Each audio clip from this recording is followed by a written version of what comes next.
take 10. I don't know what it is, right? I'm angry now. Half an hour ago in here, I'm emotional, trying to get this out there. There's a reason I'm doing this video. My daughter, Anorexia, Nervosa, exactly what it says on the tin. But I am angry now. If you are a parent, you've got kids, you know, nieces, nephews, whatever, yeah, let me tell you now what's been happening, and apparently I have no figures. During lockdown, it has got worse, the pandemic, kids with eating disorders. Now, some people live with eating disorders for years, yeah, you know, so perhaps it's not talked about as serious. It is very serious. Of all the mental illnesses, yeah, anorexia nervosa has the highest mortality rate. If you look at America, which is a big country and has lots of figures, per year, 6 times more people die of anorexia nervosa and eating disorders than breast cancer or something like that. All tragic deaths, but I'm trying to scale this now. Yeah, so as a dad, yeah, 5.5 months ago, I noticed my daughter weren't eating properly. So I discussed it with mum, made an appointment at the GP. My daughter was not happy. She was pissed at me. The GP got us in the next day. So I sat outside and Amy went in with our daughter. And she was weighed and she nearly passed out. She was very dizzy in that meeting. My missus was terribly upset when she come out. She was distraught. Lots of tears that day. However, you know, we noticed it. It became apparent there she'd been wearing baggy clothes and there was a problem, and the problem had spanned more time than we thought, because in that meeting our daughter told mum that she hadn't had her periods for 6 months. Last year we took our daughter to see the GP at 14 because of her periods. They were heavy and causing her some distress, and they were regular and had been regular for about 3 years. So we had a weight last year, a healthy weight for our daughter. GP weighed her, there was a notable loss. He did a vitals, a blood pressure, a heart rate and that. And he referred us to CAMS, Child Mental Health Services, NHS England, CAMS, yeah. We were desperate for an appointment, and this now is part of our everyday lives. We are worried. The moment we started watching her eating, I don't mean watching physically, it was obvious something was wrong. And it got worse, and we waited for about 4 or 5 weeks, which was an eternity, yeah. And we had an expectation. I had an expectation. I didn't know what to expect, but we were getting help for our daughter. I'm not mentioning her name. You know, the fact she wants me to do this is still a private thing, and I'm not discussing her weight, but I'm going to give you guidelines. I'm going to explain some things. Yeah, this is going to be ongoing. This, I am going to update people. I already know there's one last blesser, a Geordie, whose daughter is seriously ill and has been for a few years. If anybody, you know, wants to come on the channel and talk about eating disorders, because now you know what I'm about with kids. I'm about educating kids, yeah, in schools about everything, abuse, drugs, alcohol, everything. This is one of them. Eating disorders amongst kids during a pandemic has grown considerably. It's not talked about, it's little understood. Me and the missus now have a new language in our house. Anyway, so he gets referred to CAMS, we get our first appointment. I drove up to Castleford. The missus went in with our daughter. She come out after a couple of hours of assessment, and they gave her a diagnosis of anorexia nervosa. Yeah.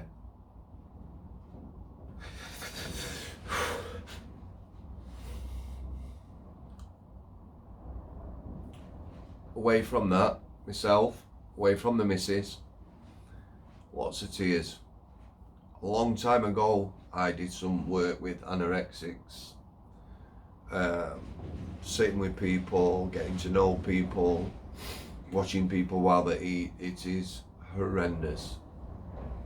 You know, sitting with somebody eating a salad that comprises a piece of lettuce, a piece of ham the size of a 10 pence, whatever, a small amount of food on a plate, and 2 hours to consume that food. So she's got a diagnosis. We're under CAMS a further 7 or 8 weeks with 0 interventions, and I mean 0 interventions, nothing. 7 or 8 weeks. Our daughter, they've told her she's got anorexia nervosa. She's now eating less than nothing and drinking less than nothing, and nothing getting done about it.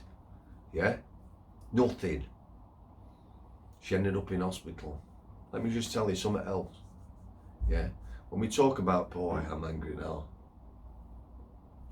Let me tell you something else, shall I? When we talk about people not knowing what they're going through. 2 months ago, September the 4th, I had a massive heart attack. For me, you know, I weren't worried, I weren't concerned. For me, the upsetting thing was seeing our lass stood in the middle of the road outside our house, crying. Shut the door on the ambulance, and I'm off, because she couldn't come. Millions of people have gone through that sort of thing during this pandemic. 3 days I come out of hospital, a week later, we're in hospital. Yeah. Our daughter's been admitted. She stopped eating and drinking for 4 or 5 days, or very little. She got in hospital, they did OBS, blood pressure was incredibly low, heart rate was incredibly low. They were worried about her, they were taking bloods every day. She was on a heart monitor for a couple of days. Yeah. The missus stopped every night. She wouldn't do anything else. Every night. The missus spent about 16 hours at hospital. I was there in the day, and my missus would go home for a few hours. The hospital, the doctors were fantastic. It's a paediatric ward, it's a kids ward. They don't specialise in eating disorders, they don't understand it, they don't understand the language, and there is a language. They don't understand mental health either. It is a mental illness. So we got into conflict with staff. I will talk more about this later, but this is important. So let me tell you something now, and this is the part that pisses me right off. When we first went to the doctors, yeah, we had a wait. I've already told you my daughter was here, a healthy lass, a healthy 14-year-old last year. Or perhaps she was 13 then, maybe 13. Yeah, when we went to the doctors here, she lost a significant, for us, amount of weight. CAMS work, I'm leaving that on there for a purpose. CAMS work under national guidelines. I hate that word. Yeah, makes me national guidelines. So that was our daughter's weight at the doctors. She nearly passed out. Yeah, CAMS, like BMI, body mass index, have a way of working things out. So Billy's height and age, they come up with a weight, yeah, her ideal weight. She's here. It's fucking here. Healthy weight, weight at the doctors, we're worried sick as parents, and this is the weight they come up with, down here. Yeah, at this point she's lost a significant amount of weight and is ill, and they keep quoting this fucking weight. Yeah, they quote it, and that's their baseline.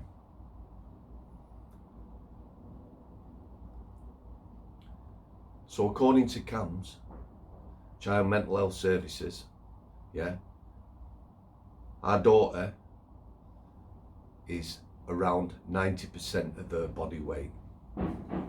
90% according to them. Healthy, them. Doctors weight in between. Critical weight with a child is 85%. At 85%, they will be looking to put a child in hospital. My daughter, 90%. Yeah?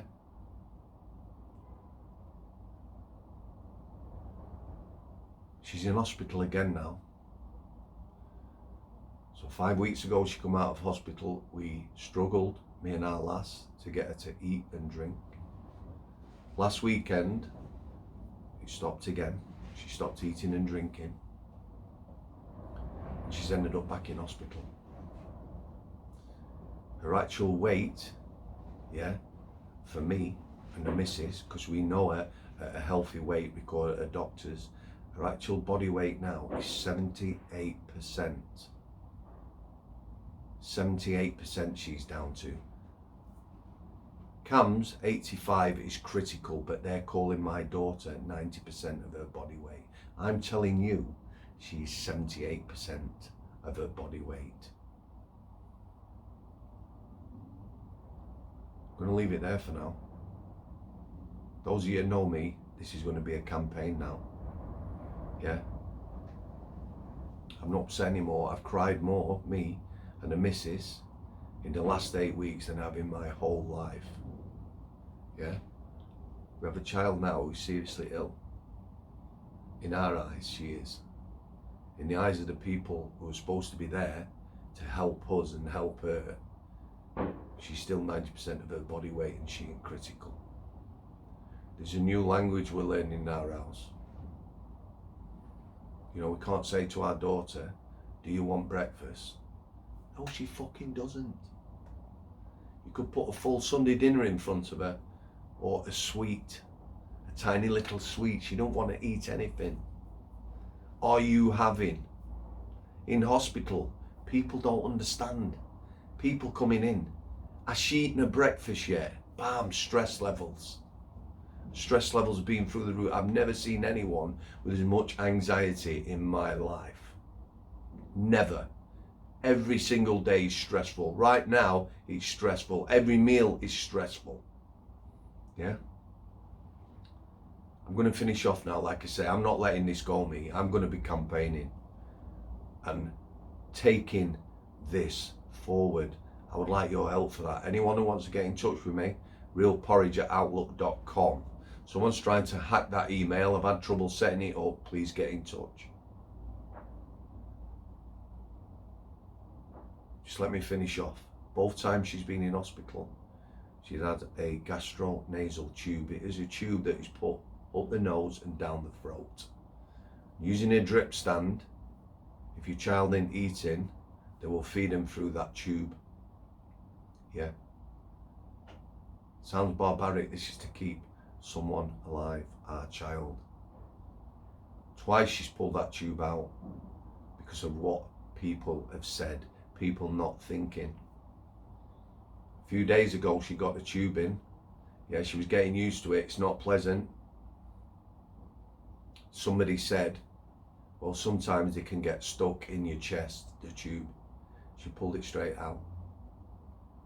When a child gets seriously ill, yeah, and Cam's NHS England, mild to moderate mental health they deal with. For me, our daughter's always beyond that. They're not recognising it. She's way beyond that. They have what they call tier 4 special hospitals. In them hospitals, yeah, you think prison's bad. Some of you guys have been in prison.